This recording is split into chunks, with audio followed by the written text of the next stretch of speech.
পাহাড় ও সমতলে প্রবল বৃষ্টি, তিস্তা নদীতে জল বাড়তেই ভেসে আসছে প্রচুর কাঠ। বৃহস্পতিবার দুপুর থেকে বিকেল 6টা নাগাদ পর্যন্ত দেখা গেল জীবনের ঝুঁকি নিয়ে জলপাইগুড়ি জাতীয় সড়কের তিস্তা সেতুর রেলিং থেকে রশি বেঁধে নদীতে ভেসে আসা জ্বালানির কাঠ সংগ্রহ করতে ব্যস্ত এক শ্রেণীর মানুষজন।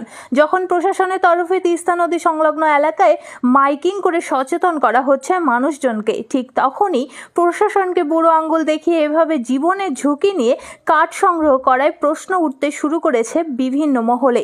যখন তখন বিপত্তি ঘটতে পারে আশঙ্কা করছে সচেতন মানুষ। এ নিয়ে এদিন বিকেল 6টা নাগাদ মহকুমা শাসক তমজিৎ চক্রবর্তী জানান, খোঁজ নিয়ে দেখা হচ্ছে। এই সময় তিস্তার নদীতে নেমে মাছ ধরা বা কাঠ সংগ্রহ করাতে বিপদ হতে পারে।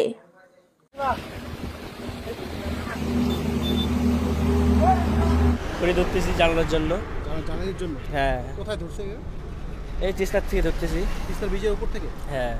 এই যে রশি নিয়ে দেখলাম কি করছো?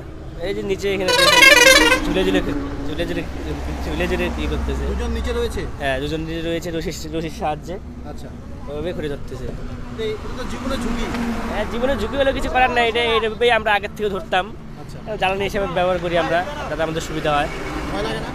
ভয় লাগলেও কিছু করার নাই, অতটা লাগে না, কিন্তু যে এটা আমাদের অভ্যাসে পরিণত হয়ে গেছে এখন আর কি। আগে থেকে করতাম তো তাই। পুলিশ আসে? পুলিশ কোনো রকম? হ্যাঁ, আগে অবশ্য ওরকম পুলিশ আসতো, আসে যেরকম লাকড়ি মাকড়ি থাকতো তো ফেলে দিত ওরা নিচে।